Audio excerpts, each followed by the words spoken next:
Hello friends, আজকে চলে এসেছি সবার মন ভালো রাখা একটা রেসিপি নিয়ে।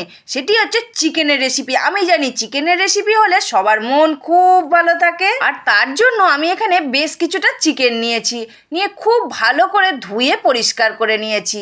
এবার আমি চিকেনটা মাখিয়ে নেব। দিয়ে দিলাম অল্প পরিমাণে টক দই, আর কিছুটা দিয়ে দিলাম কাশ্মীরি লাল লঙ্কার গুঁড়ো, দিয়ে খুব ভালো করে চিকেনটা মাখিয়ে নেব। এটা কিন্তু কোনো দেশি চিকেন না, এটা কিন্তু আমাদের যেটা দোকানে বিক্রি হয় পোলট্রির মুরগি। চিকেনটা মাখিয়ে নিয়ে 1 থেকে 1.5 ঘন্টা আমি রেস্টে রেখে দেব।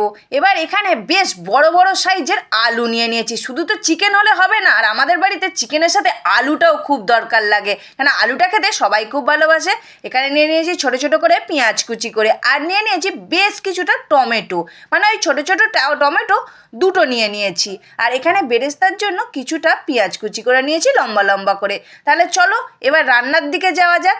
এখানে আমি কড়াই বসিয়ে দিলাম, দিয়ে দিলাম পরিমাণ মতো সর্ষের তেল। এবার ওই তেলের মধ্যে আমি যে বেরেস্তার জন্য পেঁয়াজটা রেখেছিলাম কেটে, সেটা পেঁয়াজটা দিয়ে খুব সুন্দর করে ভেজে এইভাবে তেলটাকে ঝারিয়ে তুলে নিলাম।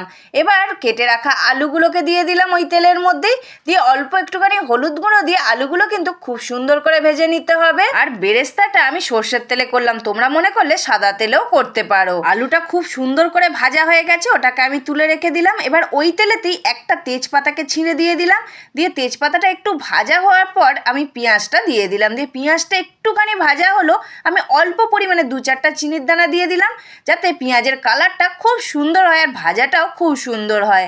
এইভাবে পেঁয়াজটা ভেজে নিলাম। তারপর আমি চিকেনটাকে দিয়ে দিলাম, মানে যেটা কাশ্মীরি লাল লঙ্কা আর টক দই মাখিয়ে রেখেছিলাম সেই চিকেনটাকে দিয়ে দিলাম, দিয়ে বেশ কিছুক্ষণ কষাতে থাকবো। এবার আমি এখানে চিকেনের জন্য বেশ কিছুটা মশলা নিয়েছি, গোটা মশলা।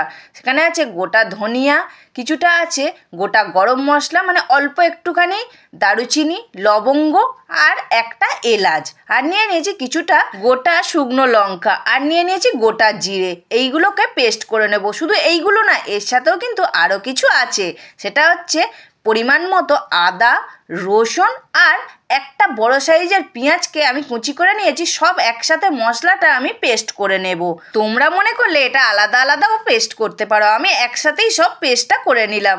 নিয়ে মশলাটা আমি দিয়ে দিলাম চিকেনের মধ্যে, দিয়ে খুব ভালো করে কষিয়ে নিতে হবে। কষানোটা যেই একটুখানি হয়ে আসবে, যে কন্টেনারটায় বেটেছিলাম সেই কন্টেনারটা ধুয়ে অল্প একটুখানি জল দিয়ে আবারও বেশ কিছুক্ষণ কষালাম। তারপর দিয়ে দিলাম টমেটো কুচিটা, দিয়ে আবারও বেশ কিছুক্ষণ কষিয়ে নিলাম।